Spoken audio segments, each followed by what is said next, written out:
di luar bidangnya. Jadi kita mulai sekarang. Pak Amin Rais hebat, lokomotif demokrasi. Tapi apa dia bisa mengubah Indonesia selama dia menjadi ketua lembaga tertinggi negara? Nggak berubah, korupsi masih banyak, krona-krone masih banyak. Padahal ketua MPR-nya waktu itu lembaga tertingginya Amin Rais. Katanya mah banyak komunis. Pak Gatot pernah jadi panglima. Mana komunisnya nggak ditangkap? Mau sekarang bicara komunis. Saudara, banyak orang mengatakan, wah pemerintah sekarang ini tidak beres, tidak mengerti Pancasila. Gimana tuh? Sudah punya Pancasila, sudah punya undang-undang dasar, kok tidak, pemerintah sekarang tidak konsisten. Saya katakan tidak ada satu pemerintah pun di Indonesia itu yang tidak dituduh tidak mengerti Pancasila. Bung Karno itu jatuh karena dituduh tidak ngerti Pancasila, padahal beliau yang ngerti Pancasila. Iya kan? Katanya Bung Karno tuh, wah itu komunis. Nah suatu saat Bung Karno itu juga liberalis ketika membuat undang-undang agraria kan. Kalau komunis mestinya orang tidak boleh punya tanah pribadi. Tapi hukum agraria kita mengatakan boleh dengan batas sekian. Nah Bung Karno itu liberalis atau komunis kan gitu. Akhirnya dia dianggap dekat komunis, jatuh juga, dianggap melanggar Pancasila. Bung Karno lah ini. Sudah itu katanya Pak Harto bagus, jatuh karena dituduh melanggar Pancasila. Iya kan? Mana ada coba? Nggak ada. Habibie, wah ini hebat katanya. Habibie di demo selama pemerintahnya, lalu dituduh juga tidak mengamankan Indonesia karena melepas Timur Timur. Dibilang anti NKRI, merusak Pancasila. Gus Dur sama, habis dia di demo sama perintahnya, katanya ini tidak bisa melaksanakan Pancasila, jatuh dia. Mbak Mega dituduh, wah ini jual aset negara, bertentangan dengan Pancasila, bertentangan undang-undang dasar, di demo sepanjang pemerintahnya. Sama Pak SBY ya juga, sampai didatangi oleh tentara-tentara, Anda nih mau ndak mengeluarkan dekret kembali ke undang-undang dasar, ini pemerintahan Anda ini melanggar Pancasila, anti Pancasila lagi. Jadi sama, sekarang juga dituduh begitu. Besok kalau Pak Gatot jadi presiden, pasti sama akan ada mengatakan Anda ndak ngerti Pancasila.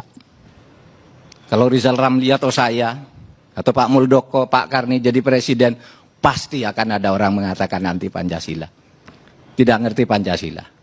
Kenapa? Tafsir yang final dari Pancasila itu memang belum ada. Nggak ada yang ngerti. Bahkan yang dikatakan ekonomi koperasi, sampai Bung Hatta wafat tahun 45, nggak ada konsepnya. Ditanyakan ke Bung Hatta, kayak apa sih koperasi? Bukan kayak gitu, lalu kayak apa? Setiap orang memberi tafsir sendiri, merasa inilah Pancasila. Nah, apakah ini jelek? Tidak. Yang penting Pancasila itu sebagai ideologi, ideal gitu ya, ideal itu ya. Oleh sebab itu ya sudah, kalau saya sih menafsirkannya Pancasila itu tafsirnya yang final tidak ada. Pancasila itu konsep prismatik, yang bagus dari sini masuk, yang bagus dari sini masuk. Kapitalisme oke, yang bagus. Individualisme bagus karena menganggap manusia itu lahir bebas. Komunisme bagus karena menganggap manusia lahir sama, ketemu di tengah menjadi prisma dia. Oleh sebab itu kebijakan setiap pemerintah tergantung pada kebutuhan saat itu. Bung Karno katakan yang Pancasila yang benar ini, ternyata salah kata orang, jatuh dia. Pak Harto belok sebaliknya, jatuh juga gitu.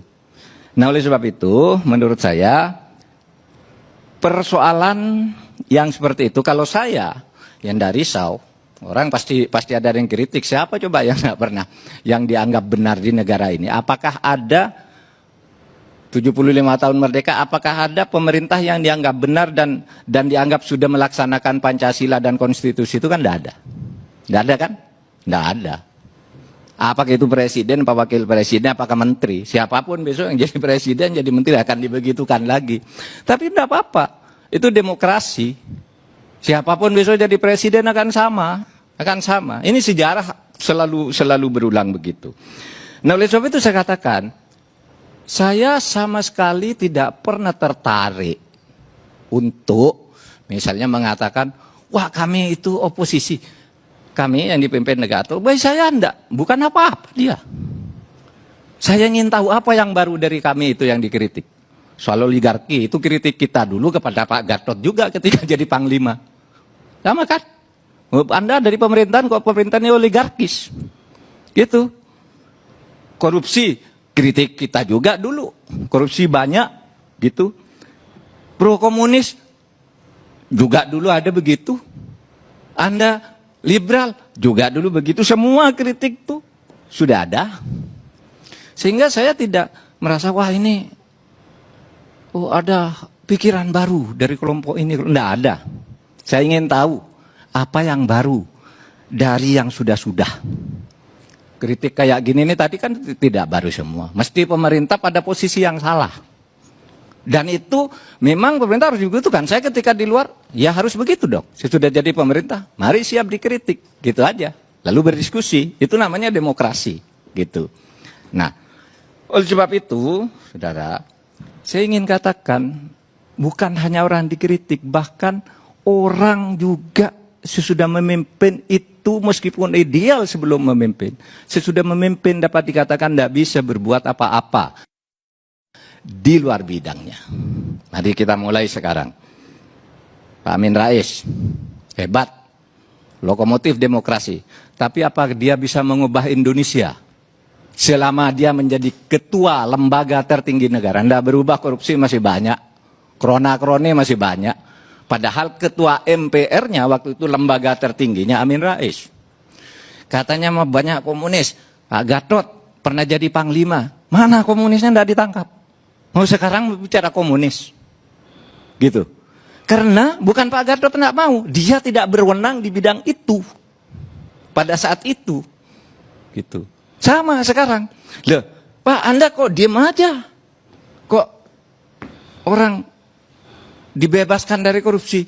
Loh kan bukan bidang kita. Itu ada yang ngurus orang lain. Pak kok DPR buat undang-undang gitu partai-partai? Loh itu kan urusan di sana. Kita tidak boleh intervensi. Nah itulah konsekuensi dari demokrasi. Kalau mau beres, tidak ada yang begitu-gitu. Kembalikan pemerintah jadi otoriter lagi. Yaudah, ambil kau. Lakukan apapun yang mau engkau lakukan, kita ikut. Nah, itu bukan demokrasi. Jadi kalau sekarang itu banyak kritik, sama aja dulu kita, Pak Din Samsudin. Dia pernah berkuasa menjadi dirjen. Apa yang dia perbaiki saat itu? Pimpinan Golkar, di MPR juga, nggak ada. Yang dia kritikan sekarang itu kritik kita kepada dia dulu. Iya kan? Iyalah. Saya sebut satu persatu. Rizal Ramli sama, oh, sudah pulang. Sudah pulang. Sama. Saya ingin tahu siapa yang bisa menyelesaikan masalah di negeri ini. Tidak ada. Oleh itu sebabnya kata tidak ada yang berdaya. Kecuali kita punya kesadaran kolektif membangun demokrasi. Orang bilang, wah paling hebat di dunia ini Artijo Alkostar. Saya sependapat, tuh hakim paling bagus. Tapi apakah dia menyelesaikan masalah di Indonesia? Tidak, dia hanya menghukum orang yang dia tangani. Yang di luar dia tidak bisa berbuat apa-apa. Karena demokrasi itu menghendaki distribusi kekuasaan di mana kita tidak boleh mencampuri.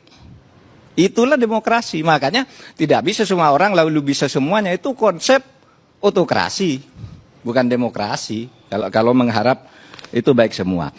Nah, saudara.